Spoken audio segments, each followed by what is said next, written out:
Robert Foster on top roster with perfect precision, flipping this transmission of rap news journalism. This edition, we're shocked by the apparently surplus surfeit of worsening urgent news stories that in the world have arisen. Deadly epidemics, an airliner shot down by militants, giant sinkholes confirm dire climate change predictions, the slaughter of women and children, fascism. And if that's not sufficient, we lost Robin Williams. How does humanity manage to cope and survive with all of these calamities happening all at the same time? To find out, tonight we'll tune into the mainstream media line. Hold on tight.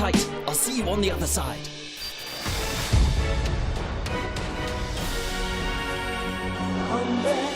Turn off the rest. Tune in to the best of the best. I'm Brian Washington, one of the vets of this nation's press. The time is 6. Switch on your television sets to get your daily fix of headlines right here on MSMBS. In Gaza, Hamas attacks Israeli missiles with children. In Russia, could these sinkholes be a new source of free heating? In Ferguson, nothing is happening. World mourns death of Robin Williams, national tragedy. In our main story, the Mid-Oil East is attacked by a group of ruthless savages. For deep analysis, we have an exclusive interview with General Baxter. General, a massive new threat to world peace? I know exactly what you mean.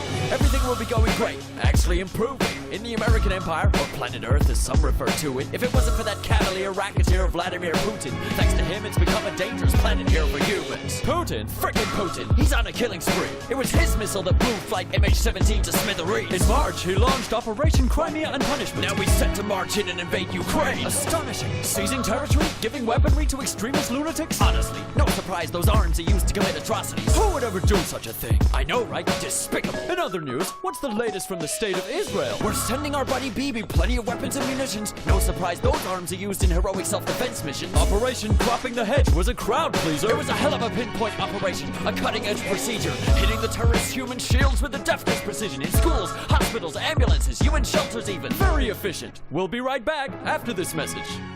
Experiencing cognitive dissonance when reading the news?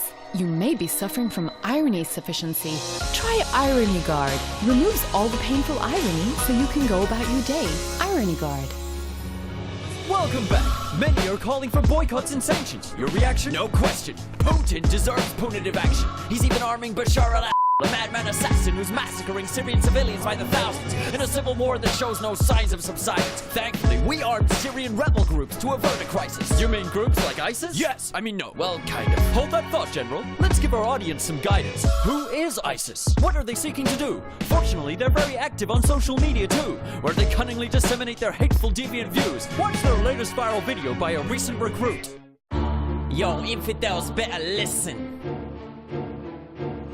Yo, so check it, this is IS, few course, this is scary. You're now face to face with a formidable adversary. We're ready to carry out beheadings in any enemy village and spread our rigid medieval beliefs on the Twitter feed. In it, with a military force, straight blamming you back far, turning your own weapons back on you, yelling Allahu Akbar. Gotta be rock stars with rocket launchers, jacking armored cars, destined to bring Sharia law direct to your backyard. Yeah, get ready, infidels, it's time for the flames. We go psycho and stab a knife right in your brains. First we take our hack and leave the sacks, pico lines on the race. Then redraw the world map with the design allow what it made. Timmy, dinner time! But Mom! Downstairs now. You can do jihad later. General, what do you make of all this? Bucky, these creeps are total scumbag jihadis, led by the Magdaddy of Iraqi baddies, Bakar al-Baghdadi. I heard he's 80 times eviler than Osama bin Laden. Probably. So which tyrant is giving these lunatics weaponry?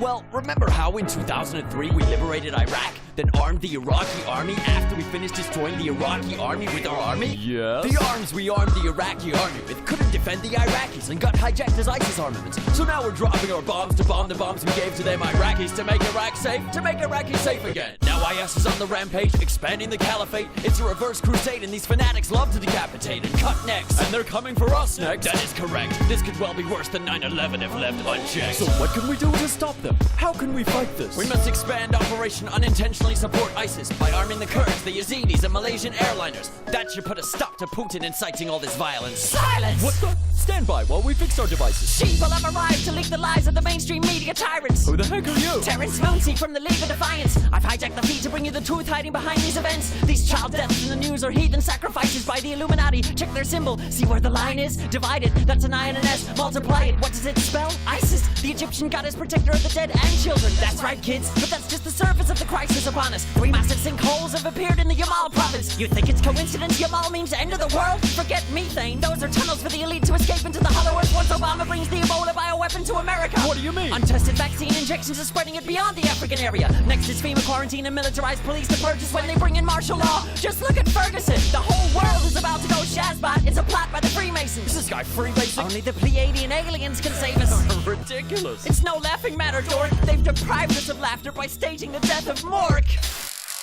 Sorry, that was just static in the satellite dish. Lies! What? Terrence is back like a virus. I'm wireless. Now look here, I'm the host. You're just the host. Now you understand why we tortured some folks? Everybody listen, the news is just a form of escapism. They make us live in comforting delusions by weaving improbable, elaborate narratives to explain the system. But the truth is succinct and plausible. Reptilians. You idiot blowhead, forget your Prozac dosage. Shut up, Baxter. Don't you have an Afghani corpse to pose with? You scandal. Now calm down. This is a serious news channel. Up next, celebrity pet scandals. Alright, I think we've witnessed enough to get a sense of how we cope in the midst of the flood of overwhelming catastrophes that's building up. Be it mainstream or moonseed, the newsfeed performs an indispensable function as a sort of medicinal crutch that aids us on a daily basis to deal with the crushing gravity of the tragedies and other maladies that keep humanity gripped in their clutch. Fortunately, here at Rap News we like to say F that sh**. Do not adjust the language. Give us truth of injustice, candid, untampered with, free from fanciful narratives, savage ironies unredacted. For the juice is the only remedy that can vanquish it.